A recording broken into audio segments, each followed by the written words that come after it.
देखिए अब एक्सरसाइज 1.4 हम स्टार्ट करने जा रहे हैं। इस एक्सरसाइज का पहला क्वेश्चन है मेरे पास,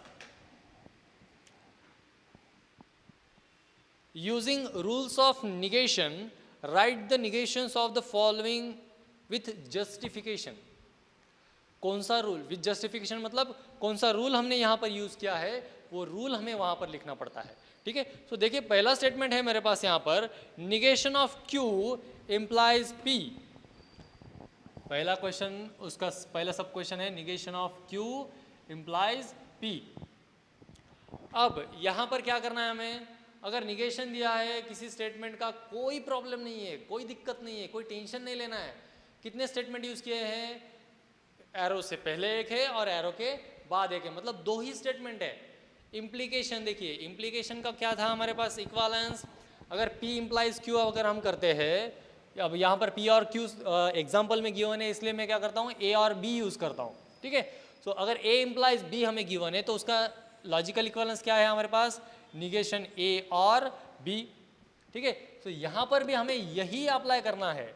दो स्टेटमेंट हमें गिवन है, निगेशन Q एक स्टेटमेंट है और P वाला एक स्टेटमेंट है। दोनों हमें इफ देन मतलब इम्प्लीकेशन में गिवन है, कंडीशनल में गिवन है, तो हम क्या करेंगे, उसका लॉजिकल इक्वालेंस यूज करेंगे, जो इसका लॉजिकल इक्वालेंस होता है। अब ये निगेशन P और Q, negation P implies Q, इसका क्या हो जाएगा, negation of negation Q, negation of negation Q और P।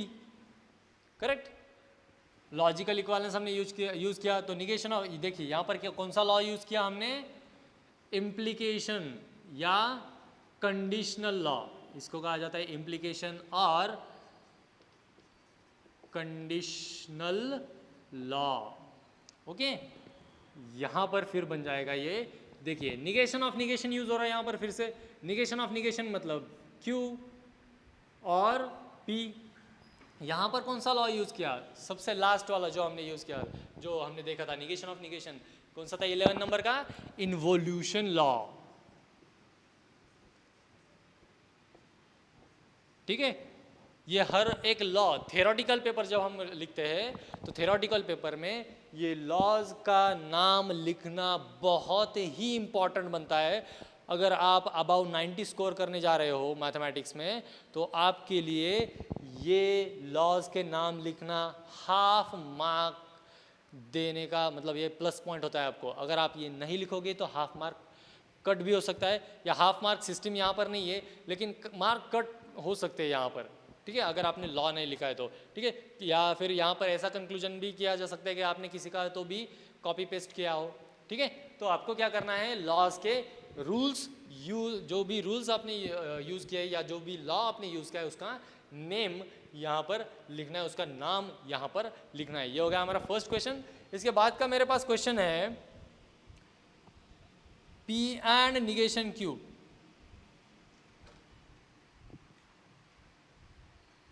इसमें क्वेश्चन ऐसा था कि इसका हमें निगेशन निकालना था। ठीक है, तो अब ये हमने उसका लॉजिकल इक्वालेंस निकाला, अब हमें करना है इसका निगेशन। हम क्या करेंगे, लॉजिकल इक्वालेंस जो निकाला है उसका निगेशन करेंगे। तो निगेशन में देखिए, negation of this statement, negation of Q और P। अब यहाँ पर क्या बन जाएगा, देखिए निगेशन ऑफ Q और P मतलब negation Q and negation P। कौन सा लॉ यूज किया हमने यहाँ पर, कौन सा लॉ, निगेशन ऑफ इम्प्लीकेशन। ठीक है, ये क्या बना यहाँ पर, निगेशन ऑफ इम्प्लीकेशन। अब इसका शॉर्ट में भी आंसर हम लिख सकते हैं। कैसे लिख सकते हैं शॉर्ट में आंसर, देखिए इसकी और मेथड में आपको बता रहा हूँ। ये तो एक मेथड है ही जिससे आपका पूरा कंसेप्ट जो है वो क्लियर हो जाएगा, लेकिन और मेथड हमारे पास है एक। वो और मेथड क्या है, देखिए जैसे कि यहाँ पर हमें गिवन था negation of Q implies P।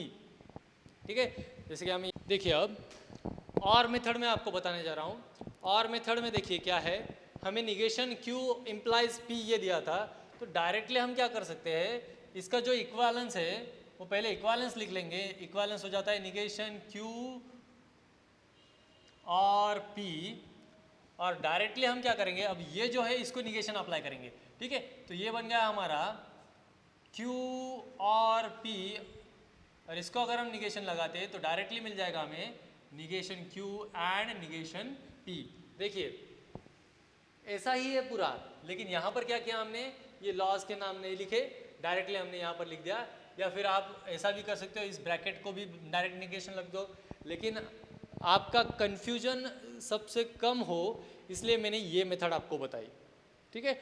और ये भी मेथड से हम सॉल्व कर सकते हैं। देखिए आंसर तो सेम ही आना है, और यहाँ पर भी आंसर का जो रीज़न है वही रहेगा, निगेशन ऑफ इम्प्लीकेशन या negation of conditional statement. Okay, ये एग्जांपल समझ में आया। यहाँ पर P एंड निगेशन Q, इसका हमें निगेशन लिखना है, ठीक है। देखिए बहुत इजी है, negation of P and negation Q, इसको इक्विवेलेंस कर दो, यहाँ पर निगेशन अप्लाई करो तो निगेशन मतलब ये अब क्या होगा, यहाँ पर डी मॉर्गन्स लॉ यूज होगा। निगेशन ऑफ P एंड का बन जाएगा और अरे निगेशन ऑफ निगेशन Q, ये बन गया फिर निगेशन P और Q।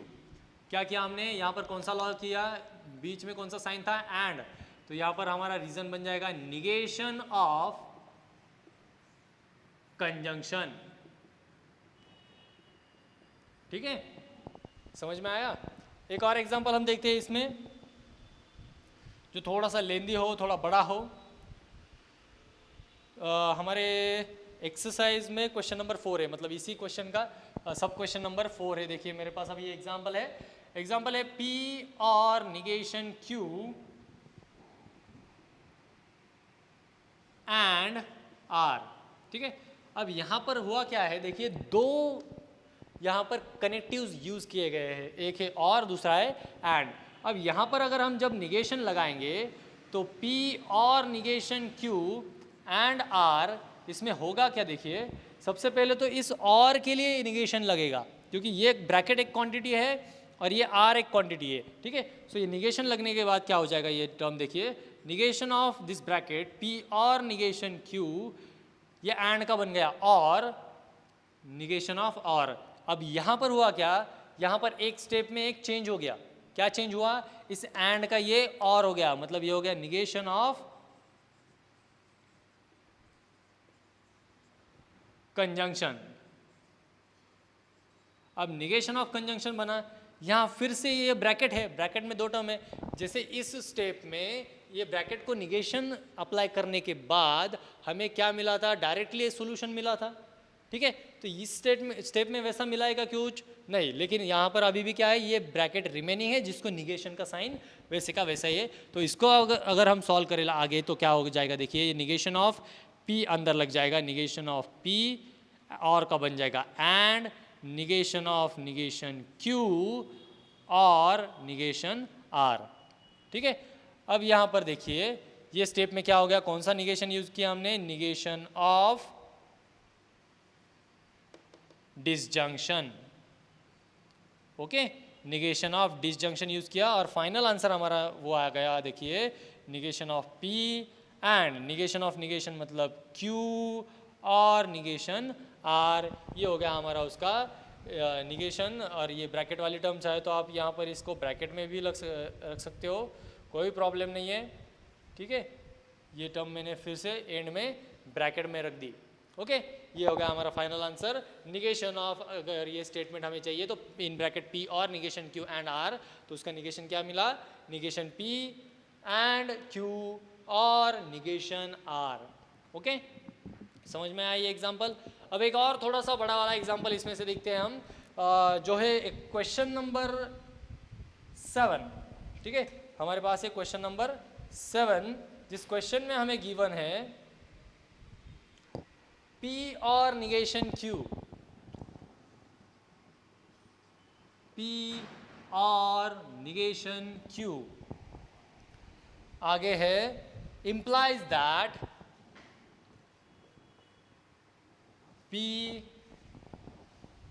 एंड है यहाँ पे निगेशन Q। देखिए एक दो ब्रैकेट्स गिवन है, एक ब्रैकेट में हमें गिवन है P और निगेशन Q, दूसरे ब्रैकेट में गिवन है P एंड निगेशन Q, और दोनों के बीच में है इम्प्लीकेशन।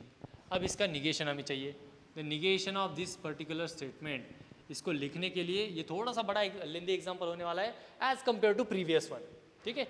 ये से जैसे देखा जाए तो ये लेंदी नहीं है, लेकिन एज कम्पेयर टू प्रीवियस एक दो जो एग्जाम्पल हमने सॉल्व किए उसके लिए। अब देखिए negation of this particular bracket, ये हो गया, ये पूरा का पूरा टर्म के लिए हमने क्या कर लिया, पहले निगेशन लिख लिया।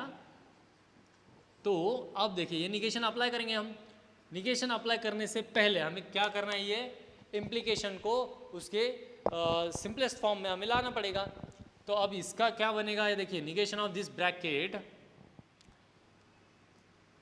यहाँ पर इसका जो होता है ये अगर एक स्टेटमेंट कंसीडर करें और ये दूसरा, तो निगेशन ऑफ फर्स्ट स्टेटमेंट और second statement as it is.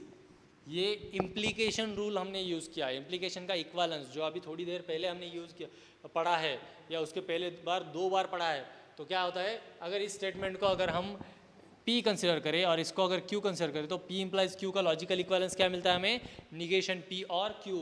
वही हमने यहाँ पर यूज़ किया। इस ब्रैकेट को एक स्टेटमेंट कंसिडर किया और इस ब्रैकेट को दूसरा स्टेटमेंट कंसिडर किया। तो एक स्टेटमेंट अगर इम्प्लीकेशन में दूसरे के साथ है तो उसका मिलता है निगेशन ऑफ फर्स्ट स्टेटमेंट और सेकेंड स्टेटमेंट, ठीक है, negation of first in disjunction with second one. Okay, तो ये बन गया हमारा इम्प्लीकेशन का निगेशन। अब यहाँ पर हम अप्लाई करेंगे निगेशन रूल। क्या होगा इसका निगेशन, यहाँ पर सबसे पहले कौन सा यूज़ किया हमने, इम्प्लीकेशन रूल या कंडीशनल रूल, ठीक है, कंडीशनल लॉ। देखिए इसका फिर क्या हो जाएगा, देखिए ये निगेशन अगर हम बीच में अप्लाई करें तो निगेशन ऑफ निगेशन, ये ब्रैकेट तो एज इट इज़ रह जाएगा, ठीक है, ये और का बन जाएगा एंड, ठीक है, फिर इस ब्रैकेट को लगेगा निगेशन, इस ब्रैकेट को निगेशन लगने के बाद ये हो जाएगा negation of P and negation Q। यहाँ पर कौन सा लॉ यूज हुआ, negation of disjunction, negation of disjunction, ठीक है। अब यहाँ पर फिर भी हुआ क्या, एक ब्रैकेट को फिर भी निगेशन का साइन एज इट इज बचा है, ठीक है। तो हम क्या करेंगे, वो निगेशन वहाँ पर यूज कर देंगे। तो ये बन जाएगा हमारा P और निगेशन Q एंड इस ब्रैकेट में अगर निगेशन मल्टीप्लाई करो तो निगेशन को अंदर कर दिया हमने, तो ये बन जाएगा निगेशन P, ये एंड का बन गया और ये बन गया निगेशन ऑफ निगेशन Q, ठीक है। तो यहाँ पर कौन सा लॉ यूज हुआ हमारा, निगेशन ऑफ, देखिए यहाँ पर एंड का और हुआ मतलब निगेशन ऑफ कंजंक्शन, ठीक है। अब फिर से यहाँ पर निगेशन ऑफ निगेशन यूज होगा और फाइनल आंसर हमारा बनेगा P और negation Q and negation P और Q, ठीक है। देखिए, ठीक है, ये सारे एग्जाम्पल आपको समझ में आ गए कि निगेशन कैसे अप्लाई करना है आप किसको, ठीक है। अगर ये समझ में आए तो हम अगला टाइप क्वेश्चन का देखेंगे। अब देखिए नेक्स्ट क्वेश्चन हमें पूछा जाता है ऐसा, rewrite the question without using if then.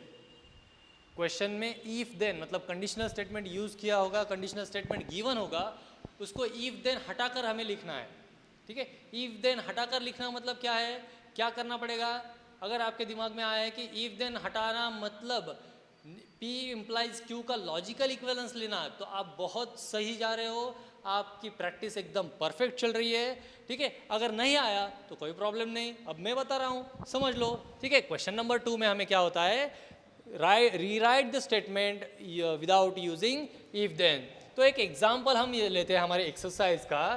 तो क्वेश्चन ऐसा है, if a man is a जज then he is honest. If a man is a judge then he is honest. ये if then यूज करके स्टेटमेंट यहाँ पर हमें given है, ये क्वेश्चन लिखा है मैंने एज इट इज, ठीक है। हमें अब क्या करना है, इसका if then निकाल कर लिखना है। तो if then निकाल कर लिखना मतलब सबसे पहले तो इसका सिंबॉलिक फॉर्म हमें करना पड़ेगा। सिंबॉलिक के लिए let us consider that P be the statement, man is a judge. एक मैन, एक आदमी क्या है, जज है, और दूसरा स्टेटमेंट क्या है, he is honest. जो जज है वही ऑनेस्ट है। ये हमारा दूसरा स्टेटमेंट हुआ। अब इसको हम क्या करेंगे, सिंबॉलिक फॉर्म में लिखेंगे। इसका सिंबॉलिक फॉर्म क्या होगा, symbolic form of the given statement is P implies Q। अब हमें क्या करना है, implication निकालना है, मतलब if then निकालना है। If you have to remove implication then P implies Q is logical equivalence with negation P or Q। Am I correct? अब इतने बार यूज हो चुका है ये कि आपको अब ये लर्न हो गया होगा कि P implies Q का लॉजिकल इक्विवेलेंस बनता है निगेशन P और Q।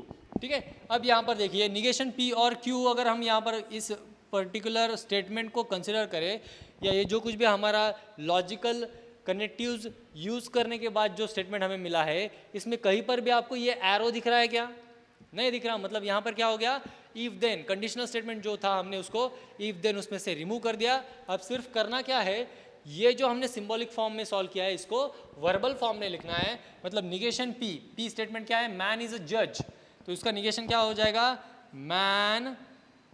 A man is not a जज। ये क्या है फिर, और Q statement, he is honest, a man is not a जज और ही इज ऑनेस्ट। ठीक है, ये हो गया इसका इफ देन हटाकर लिखना। देखिए हमारे पास एक और एग्जांपल है, second example, if 2 is a rational number, if 2 is rational number then root 2 is irrational number, root 2 is irrational number। इसमें भी हमें वही करना है सेम। क्या, सबसे पहले P स्टेटमेंट आइडेंटिफाई करो, let P be the statement 2 is a rational number,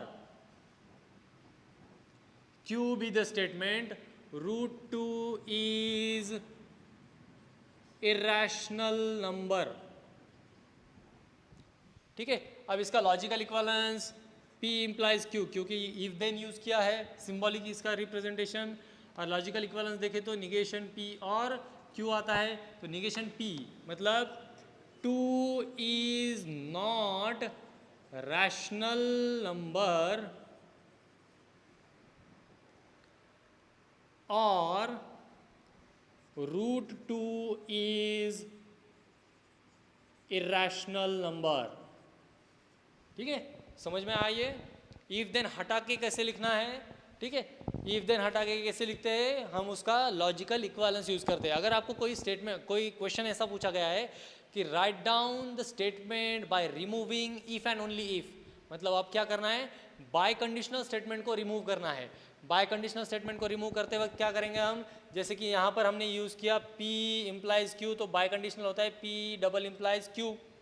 ठीक है, इसका लॉजिकल इक्विवेलेंस हमने क्या लिखा था, सबसे पहला तो लॉजिकल इक्विवेलेंस बनता है P implies Q and Q implies P, और इसका भी आगे जाके बनता है फिर निगेशन P और Q एंड निगेशन Q और P।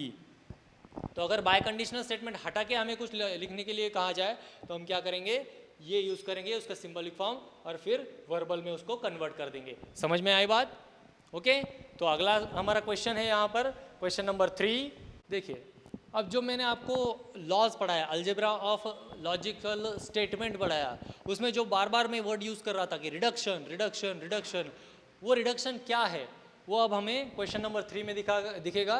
क्वेश्चन गिवन ऐसा होता है, without using truth table, without using truth table show that prove that. मतलब जो लॉजिकल इक्विवेलेंस हमें प्रूव करनी है, सबसे पहले इसके आगे भी हमने लॉजिकल इक्विवेलेंस प्रूव की है, लेकिन that is with the help of truth table. यहाँ पर क्या है, without using the truth table. Without using truth table मतलब क्या होता है, लॉजिकल इक्विवेलेंस के जो हमने लॉज पढ़े हैं, जो हमारे स्टेटमेंट के अलजेब्रा ऑफ स्टेटमेंट के जो लॉज पढ़े हैं, वो लॉज का हेल्प लेके, वो लॉज का यूज करके ये लॉजिकल इक्विवेलेंस प्रूव करना, LHS is equal to RHS prove करना। ओके तो अब हम ये एग्जाम्पल प्रूव करते हैं। इसमें सबसे पहले मैं क्या करूँगा, LHS लूँगा। LHS में हमें दिया है P डबल इम्प्लाइज Q।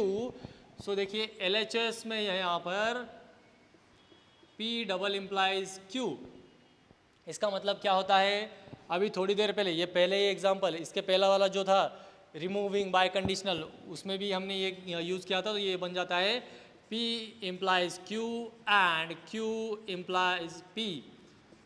ये बन गया फिर निगेशन ऑफ P और Q and negation of Q और P। ठीक है, लॉजिकल इक्विवेलेंस है, इसी को हमने क्या कहा था, इसको रीजन लिखना बहुत मस्ट है।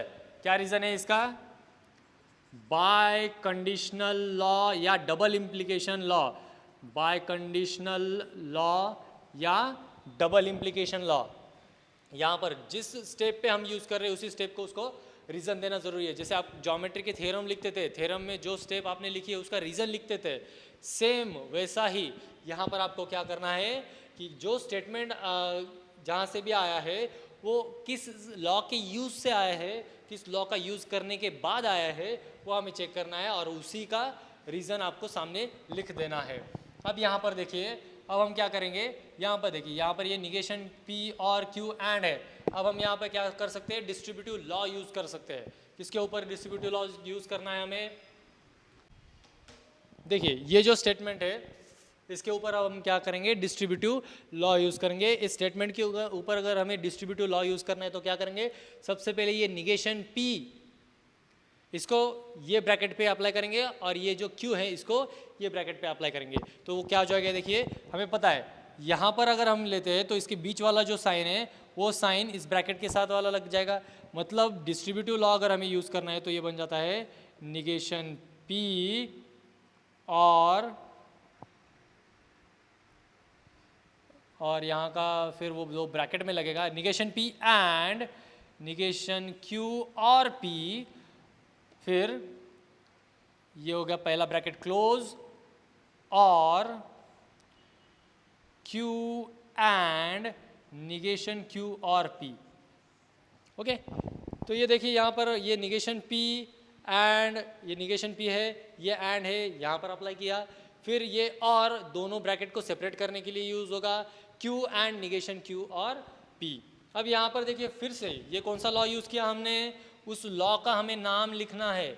The law which we have used here is distributive law, correct. कौन सा लॉ यूज़ किया हमने, डिस्ट्रीब्यूटिव लॉ। तो यहाँ पर मैंने रीज़न लिख दिया डिस्ट्रीब्यूटिव लॉ। अब डिस्ट्रीब्यूटिव लॉ के बाद फिर से क्या होगा, देखिए एक और बार डिस्ट्रीब्यूटिव लॉ यूज़ होगा, इस ब्रैकेट में एक बार और इस ब्रैकेट में एक बार। तो मैं यूज़ करता हूँ डिस्ट्रीब्यूटिव लॉ। देखिए निगेशन P, देयरफॉर ये हो जाएगा फर्स्ट ब्रैकेट में निगेशन P, यहाँ पर ये एंड है, negation P and negation Q, ये एक ब्रैकेट वाले एलिमेंट आ गए ये, और फिर और निगेशन P एंड P, ये दूसरा ब्रैकेट आया। ठीक है, ये और वाला ये सेपरेशन रहेगा। ठीक है, फिर से यहाँ पर डिस्ट्रीब्यूटिव लॉ यूज़ करेंगे हम, ये हो जाएगा हमारा Q एंड निगेशन Q और Q एंड P। यहाँ पर भी कौन सा लॉ यूज़ किया हमने, फिर से डिस्ट्रीब्यूटिव लॉ। कौन सा लॉ यूज़ किया हमने, डिस्ट्रीब्यूटिव लॉ। लॉज याद रखना बहुत इम्पॉर्टेंट है, मैं बार बार कह रहा हूँ। देखिए तो यहाँ पर इसके अगली स्टेप क्या बनेगी, देखो P एंड निगेशन P, हमने कौन सा लॉ देखा था, कॉम्प्लीमेंट लॉ देखा था। P एंड निगेशन P, अगर कोई भी स्टेटमेंट उसके कंजंक्शन में उसका निगेशन आता है तो फॉल्स आता है। ठीक है, तो ये अगली स्टेप इसकी बन जाएगी, ये negation P and negation Q और फॉल्स, ये और वाला यहाँ पर रहेगा। यहाँ पर negation Q and negation P है, sorry Q and negation Q है, तो ये भी आ जाएगा फॉल्स और ये होगा Q एंड P। यहाँ पर कौन सा लॉ यूज़ किया हमने, कॉम्प्लीमेंट लॉ या कॉम्प्लीमेंट्री लॉ। ठीक है, अब देखिए फॉल्स और एनी स्टेटमेंट, फॉल्स और any statement is that statement itself, तो ये बन जाएगा हमारा negation P and negation Q और Q एंड सॉरी यहाँ पर Q आएगा Q एंड P। कौन सा लॉ यूज किया हमने यहाँ पर? Identity law.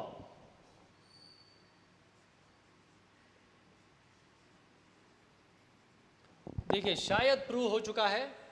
निगेशन P, थोड़ा सा टर्म्स को अगर हम रीअरेंज कर दे, रीअरेंजिंग द टर्म्स बोल के, तो क्या हो जाएगा? देखिए ये P एंड Q और negation P and negation Q which is equal to RHS।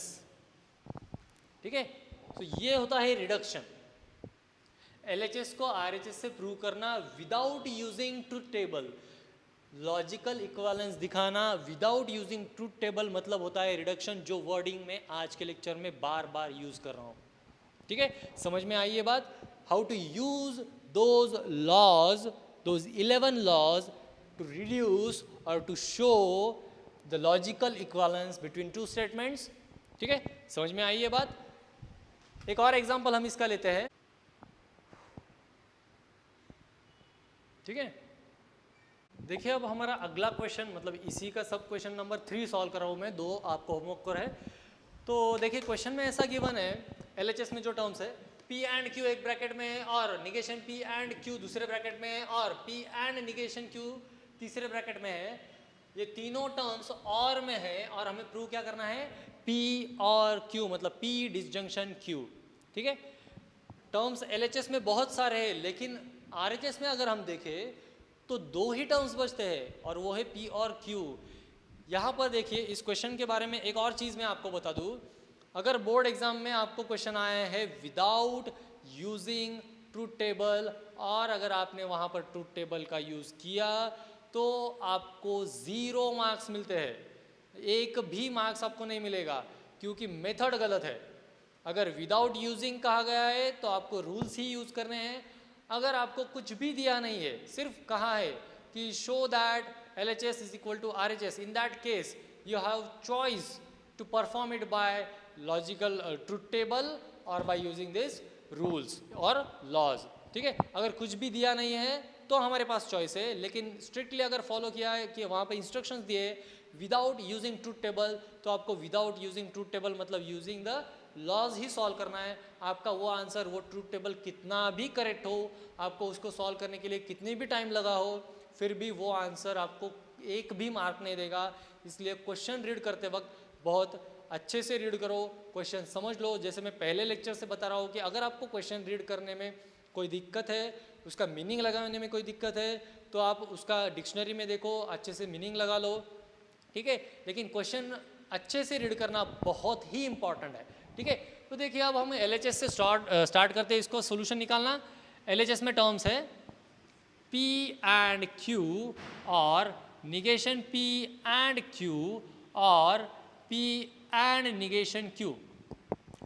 अब देखिए ये 2 जो ब्रैकेट है, इन 2 ब्रैकेट में से मैं क्या करता हूँ, और Q, ये देखिए ये और Q, ये और Q कॉमन निकलता है, निकाल लेता हूँ मैं।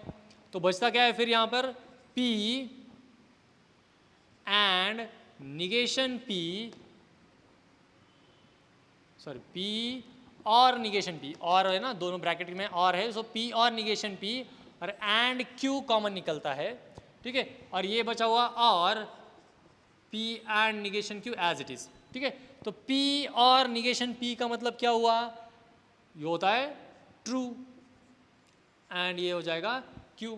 ठीक है, तो P एंड निगेशन P का मतलब हो जाता है ट्रू, और true and any statement is that statement. देखिए अब हमने क्या किया, यहाँ पर कौन सा लॉ यूज किया बताओ? बहुत इजी है। कौन सा लॉ यूज किया हमने? Distributive law. डिस्ट्रीब्यूटिव लॉ में क्या था, जैसे देखिए मैंने कहा था दोनों वाइस वर्सा में भी हम यूज कर सकते हैं। अगर आप यहाँ पर इसको एंड Q अप्लाई कर दो तो ये ब्रैकेट मिलेगा, मतलब क्या हो गया, हमने कौन सा लॉ यूज किया यहाँ पर?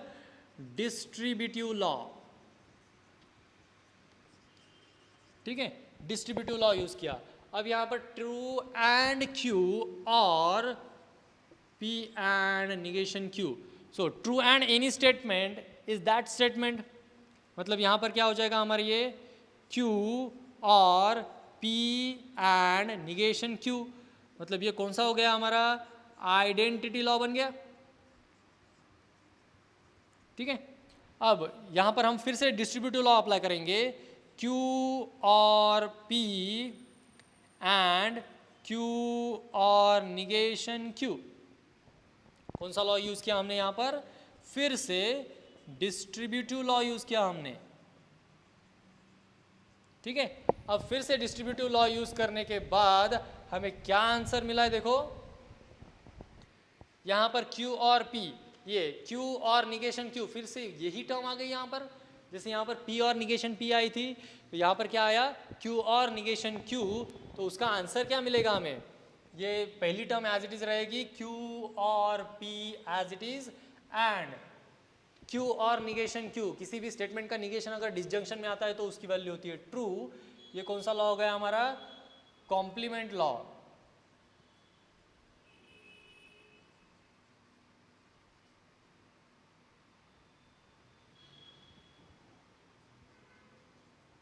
ठीक है, यह हमारा हो गया कौन सा? Complement law. अब देखिए इसके फाइनल स्टेप आ गई, फाइनल स्टेप में हम आ गए। फाइनल स्टेप में क्या आया हमारा? देखिए Q और P and true. If any statement is in conjunction with true, in that case the answer is that statement itself. ये कौन सा है? ये भी हमारा आइडेंटिटी लॉ है। Am I correct? So ये आइडेंटिटी लॉ बन गया। अब हमें प्रूव क्या करना था? P और Q, ये क्या है? Q और P। इसको अगर P और Q करें हम तो वो कौन सा लॉ बन जाता है? A plus B is equal to B plus A, मतलब कौन सा? Commutative law, correct. सो ये बन गया हमारा कम्यूटेटिव लॉ।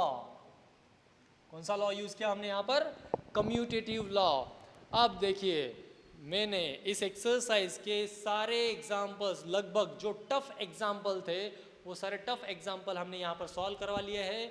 आपको अब क्या करना है? इस एक्सरसाइज में जो एग्जाम्पल्स आज बचते हैं वो एग्जाम्पल्स को सॉल्व करना है, और एज यूजुअल जैसे हम क्लासरूम में लेते हैं, क्या करते हैं हम क्लासरूम में? हम मिसलेनियस एक्सरसाइज के उस हिसाब से जो भी एग्जाम्पल्स है वो एग्जाम्पल्स आप खुद सॉल्व करते हो, और अगर उसमें कुछ डाउट्स है तो वो डाउट्स आप पूछते हो, करेक्ट। सिमिलर टू दैट, जैसे कि मैंने कुछ लेक्चर्स पहले ही कहा था आपसे कि अगर आप मिसलेनियस सॉल्व करने लगे तो कोई प्रॉब्लम नहीं है, अगर आपको डाउट्स आ रहे हैं तो कोई प्रॉब्लम नहीं है। अगले संडे में, अब देखिए ये एक ही बीट बचा है, ये बीट खत्म हो गया, अब आज हमारा 1.4 खत्म हो गया। इसके बाद सिर्फ बचता है application of mathematical logic in switching circuit. या आखिरी कंसेप्ट बचता है इस मैथमेटिकल लॉजिक 12th के फर्स्ट चैप्टर का, M1 का। तो वो खत्म होने के बाद आप मिसलेनियस स्टार्ट कर सकते हो, या आज भी आप मिसलेनियस स्टार्ट कर सकते हो। वो लॉजिक का जैसे मेरा एक्सरसाइज 1.5 खत्म होगा उसके बाद वाला जो संडे आएगा, नेक्स्ट संडे, ठीक है। तो उसके बाद वाला जो संडे आएगा उस संडे को मैं आपको सारा सॉल्यूशन दे दूंगा, ठीक है। याद रखिए मैं पूरे मिसलेनियस एक्सरसाइज वाले जो भी क्वेश्चंस है उन सारों का सॉल्यूशन दे दूंगा आपको, और आपको क्रॉस चेक करना है कि आपका आंसर क्या आता है, ठीक है। अगर दिए गए सॉल्यूशन में आपको कोई डाउट है फिर आप मुझे डाउट पूछो, ठीक है। आई थिंक ये most appropriate and most proper way रहेगा, क्योंकि मैं भी जानता हूँ बच्चों आपको बहुत इंटरनेट का प्रॉब्लम फेस करना पड़ रहा है, क्योंकि मैं खुद लास्ट 2-3 दिन से इंटरनेट का प्रॉब्लम फेस कर रहा हूँ, ठीक है। पूरे औरंगाबाद में ही प्रॉब्लम है, और आई थिंक सो ऑनलाइन जब तक ये पूरा वर्क चल रहा है तब तक ये ऐसा ही रहेगा। इसलिए हमें उसमें से भी कुछ ना कुछ रास्ता निकालना है, इसलिए मैंने ये मेरे हिसाब से ये रास्ता निकाला है, ठीक है। तो मैं उस सबका सोल्यूशन आपको दे दूंगा, ठीक है। वो सोल्यूशन आपको आपके ऐप में मिल जाएगा, तो वो सोल्यूशन देख के आपको आपके आंसर्स चेक करने हैं और उसमें कुछ डाउट आए तो पूछने हैं। आज के लिए हमारा ये सेशन, आज के लिए हमारा ये लेक्चर खत्म हो गया। Stay safe, stay home, okay, bye bye.